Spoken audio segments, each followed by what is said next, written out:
Gather here today, November 15th, 2009, to say goodbye to our friend Brendan Mullen. Brendan Charles Mullen was born October 9th, 1949, although he denied that, and I don't know which way. And he passed away in Ventura, California, October 12th of 2009, because he had a stroke. And then he's gone very fast. So then all of us have to get together and do something to say goodbye, because there wasn't any time before he left.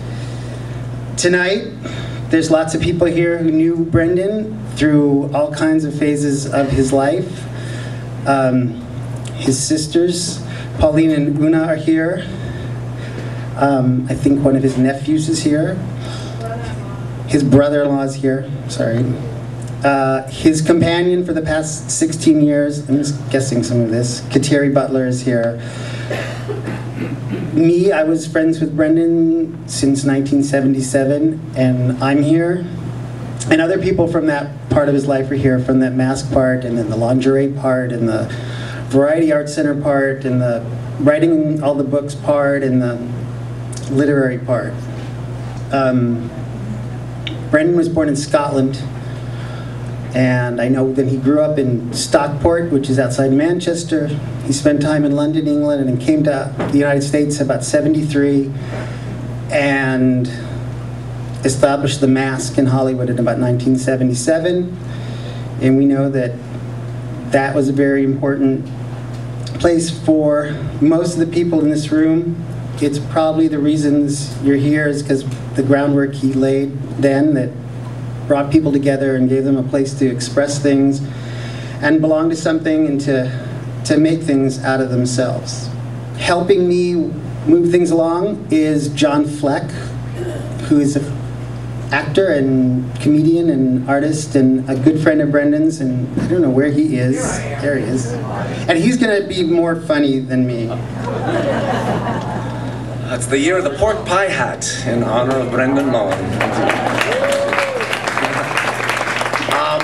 I'm one of the new kids on the block. I didn't meet Brendan until 1988 at Club Lingerie. It was performance art night. High Performance was hosting this big thing, and those were my days. I'd love to come out pregnant, and I'd like to give birth on stage, and all this placenta would come flying out and everything. And I sang this aria, and I remember seeing Brendan after the show, and you know, the Grand Boomba, what did you think? And he goes, the show. But he liked the aria. He liked the aria. So if I may just, he was an honest man, Brendan, say what you will. He always expressed his feelings, indeed. So if I could just do a little minute of that aria for Brendan, because he did, you know, he gave so many people a platform to find their voice. In a way, he's responsible for me finding my voice. So this is to Brendan. And I'm gonna doctor the lyrics just a little. Lo sapetio, mamma, prima donna.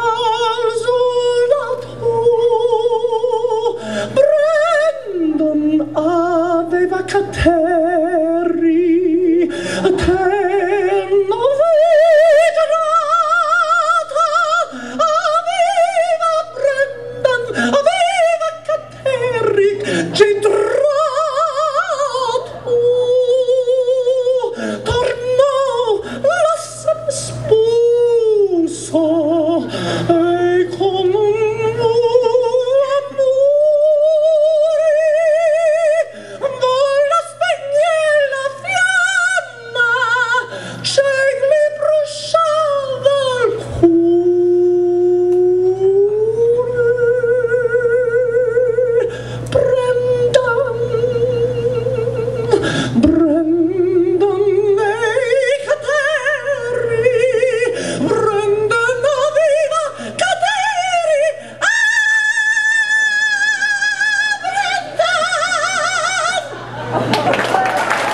So now we're going to have a clip from a film called The Cutting Edge featuring Brendan Mullen.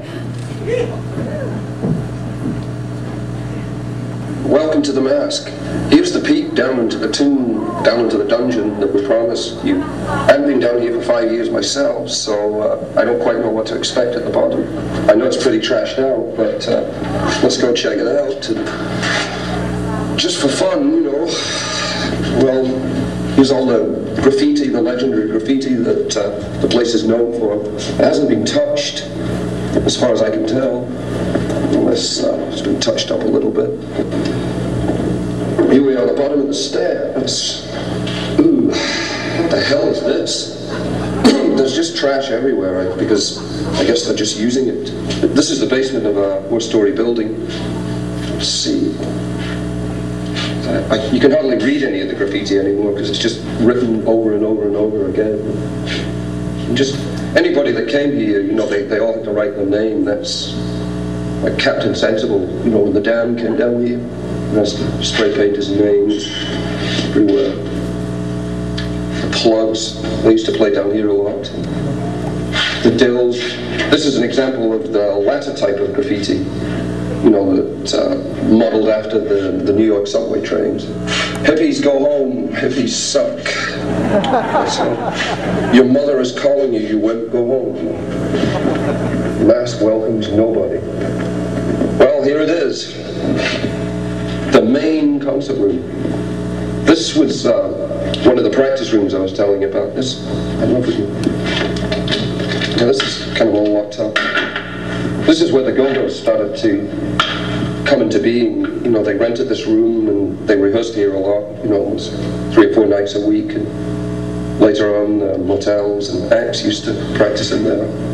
And this is the main area, everybody. This is where all the headbanging would go on, all around this area. My stage has disappeared. Somebody else must have stuck that up there, those lettering. There was a pornographic movie theater upstairs that owned this building. Ignore alien orders. That was an interesting one. That was an old punk rock slogan. Red Army, Go-Go's, forget fake gods, time bomb, no hippies, real fun, black flag. Oh, this is one of the funniest things I thought. It was like a parody of the existentialist. I stink, therefore I am. That was pretty much symptomatic at the time. You can hardly see that down there, but it says Rolling Stones' Dream right there in there. That was because they weren't very popular, shall we say. Some of this is real X-rated, trying to keep this clean, you know. It's a pity we can't get in here. This is all sealed up. This was there was a secret passage all the way back, and anybody will remember that. That was the wild, that was the crazy party room. You know, because we weren't supposed to have a liquor up here, so it would, all the craziness would go on back there. There's a whole other maze, another passageway there. Ah, the cow incident. This is Bob Biggs, the owner of Slash, tried to get a cow down here, and they still talk about it on the street, and the landlord is still, 7 years later, is still flipped out about it.